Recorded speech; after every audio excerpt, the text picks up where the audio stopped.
बारिश चल रही थी, लेकिन अंधेरा गहरा था और ठंडी हवा अब भी तीर की तरह चल रही थी। बस कुछ ही दूर और चिंकू पिंकू मेरा इंतजार कर रहे होंगे। तभी सामने से दो काली परछाई आई।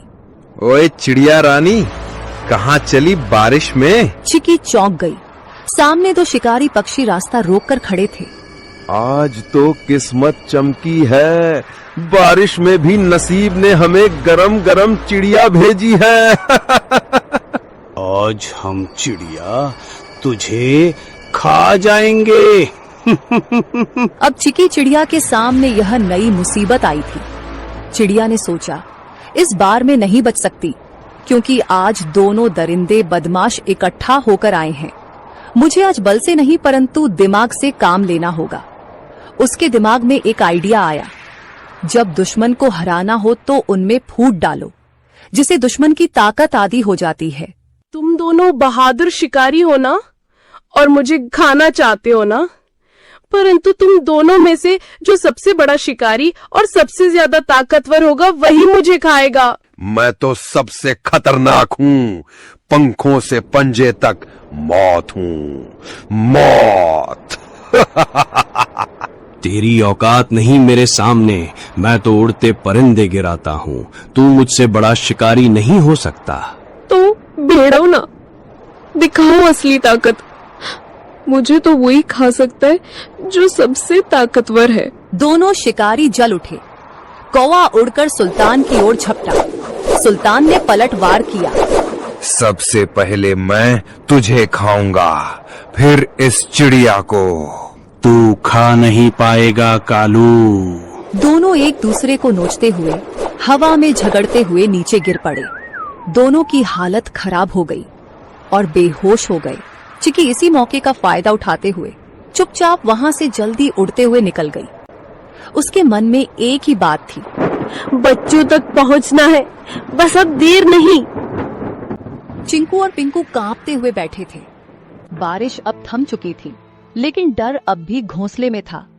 तभी हवा में एक जानी पहचानी गंध आई। चिंकू, मेरे पिंकू, मैं लौट आई।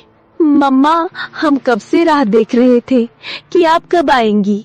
मेरे लाल, तुम दोनों ठीक हो ना? डर तो नहीं लगा? बहुत डर लगा मम्मा, बिजली भी चमक रही थी। चिंकू बार बार बाहर देख रहा था, मैं तो कह रहा था ना जल जाएगा। बेटा, कभी कभी डर जरूरी होता है, लेकिन बहादुरी ये है कि डर के बाद भी टिके रहो। तुम दोनों ने बहादुरी दिखाई। पंखों में छुपाए हुए गेहूं को निकालकर मजेदार खाना बनाया और बच्चों को दिया। बच्चों ने भूख के कारण खाना खा लिया। अगली सुबह बारिश तो रुक चुकी थी, लेकिन घोंसले में सन्नाटा था। सूरज की हल्की रोशनी घोंसले में पड़ी तो चिकी ने देखा चिंकू एक कोने में पड़ा कांप रहा था। उसकी आंखें आधी खुली थी और शरीर तप रहा था। चिंकू, ओ बेटा, क्या हुआ तुम्हें? मम्मा, बहुत गर्मी लग रही है, पूरा बदन जल रहा है। हे भगवान, बुखार इतनी तेज, अब मैं क्या करूं? मम्मा, चिंकू को क्या हो गया? ये तो बोल भी नहीं पा रहा है ठीक से। चिकी ने खुद को संभालने की कोशिश की, लेकिन उसकी आंखों में आंसू भर आए।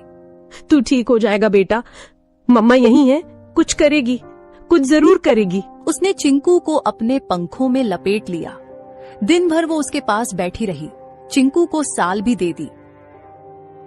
अगली सुबह जैसे ही सूरज निकला, टुनी को पिंकू की हल्की खांसी सुनाई दी।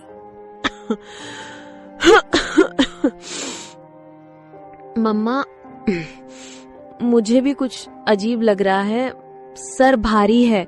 नहीं, अब तू भी? ये क्या हो रहा है मेरे बच्चों को?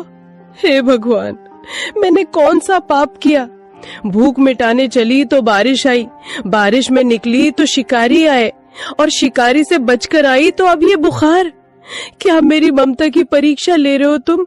पिंकू और चिंकू दोनों अब मम्मा के पंखों के बीच पड़े कराह रहे थे। चिकी का मन टूटा हुआ था, लेकिन आंखों में अब भी एक जिद थी। नहीं, मैं हार नहीं मानूंगी। मैं माँ हूँ और माँ कभी घोंसले में बैठकर अपने बच्चों। अब भी एक जिद थी। नहीं, मैं हार नहीं मानूंगी। मैं माँ हूँ और माँ कभी घोंसले में बैठकर अपने बच्चों को यूं मरता नहीं देख सकती। अगर इनको बचाना है तो मुझे लड़ना होगा, बीमारी से भी, अकेलेपन से भी और इस जंगल की बेरहमी से भी। लेकिन उसके मन में एक सवाल लगातार घूमता रहा। क्या ये कल सुबह मेरी। बिना वक्त गवाए दोनों उड़ चले। जंगल के भीतर झाड़ियों के पीछे एक पुराना सा बिल था। बाहर लगे बोर्ड पर लाल निशान से पता चल गया, यही डॉक्टर का घर है। डॉक्टर साहब, जल्दी बाहर आइए। एक माँ के बच्चे बीमार हैं, बहुत बुरे हाल में हैं। कुछ पल बाद डॉक्टर चिंटू बाहर आए। कितने दिनों से बीमार है? 2 दिन से, लेकिन रात में हालत और बिगड़ गई। ले चलो मुझे, मैं खुद देखूंगा। कुछ देर में तीनों घोंसले पर पहुंचे। डॉक्टर ने बच्चों को चेक कर लिया। ये साधारण बुखार नहीं है, ये वायरल है। बच्चों के शरीर में लड़ने की ताकत नहीं बची है। तो क्या ये मर जाएंगे? मैं कुछ नहीं कह सकता। मैं दवा दूंगा, अगर ऊपर वाले ने चाहा तो बच जाएंगे, पर मैं कोई गारंटी नहीं देता। तुम तो डॉक्टर हो, तुम्हारे पास उम्मीद होनी चाहिए। मैं दवा दे सकता हूं बहन, चमत्कार नहीं। जब शरीर साथ नहीं देता तो दवा भी हार जाती है। अब ये तेरी ममता और भगवान की मर्जी पर है। चिकी जानती थी अब उसके हाथ में कुछ नहीं बचा था। वो निकल पड़ी एक उम्मीद में। वो जा रही थी उस पेड़ की ओर जो जंगल के बीचों बीच सबसे ऊंचा था। एक ऐसा स्थान जिसे पक्षी शांत शिखर कहते थे। वहां कोई शिकारी नहीं आता, न चीलें बैठती हैं, न कौवे मंडराते। ये कोई आम डाल नहीं थी, ये वो जगह थी जहां आकाश और आत्मा एक हो जाते हैं, जहां हर पत्ता, हर हवा, हर किरण साक्षात ब्रह्मांड की भाषा बोलती है। चिकी वहां पहुंची, कांपती, थकी हुई लेकिन जिंदा उम्मीद से भरी हुई। उसने आंखें बंद की और गहराई से सांस ली। हे ब्रह्मांड, मैं तुझसे मांगने नहीं आई, मैं तेरे आगे झोली नहीं फैला रही, मैं तुझसे लड़ने आई हूँ अपने बच्चों के लिए। उसकी आवाज जंगल में गूंज उठी। मैं एक चिड़िया हूँ, हाँ मामूली, पर मेरी ममता मामूली नहीं। तूने मुझे पंख दिए हैं, लेकिन आज मैं उनसे आसमान नहीं, तुझसे जवाब मांग रही हूँ। क्यों मेरे बच्चों को तूने इस बुखार की आग में झोंका? तू ही बता। उसने आकाश की ओर देखा। उसका शरीर कांप रहा था, लेकिन उसकी आवाज पत्थर तोड़ देने वाली थी। तू सब देखता है ना, तो देख देख मेरे बच्चों की तड़प। अगर तेरे नियमों में न्याय बाकी है, अगर इस जंगल में जीवन के लिए कोई जगह है, तो मेरे बच्चों को लौटा दे, वरना इस शांत शिखर से एक मरे हुए माँ की चीख उठेगी जो पीढ़ियों तक गूंजेगी। बाद उसने आंखें बंद की और गहराई से सांस ली। हे ब्रह्मांड, मैं तुझसे मांगने नहीं आई, मैं तेरे आगे झोली नहीं फैला रही, मैं तुझसे लड़ने आई हूँ अपने बच्चों के लिए। उसकी आवाज जंगल में गूंज उठी। मैं एक चिड़िया हूँ, हाँ मामूली, पर मेरी ममता मामूली नहीं। तूने मुझे पंख दिए हैं, लेकिन आज मैं उनसे आसमान नहीं, तुझसे जवाब मांग रही हूँ। क्यों मेरे बच्चों को तूने इस बुखार की आग में झोंका? तू ही बता। उसने आकाश की ओर देखा। उसका शरीर कांप रहा था, लेकिन उसकी आवाज पत्थर तोड़ देने वाली थी।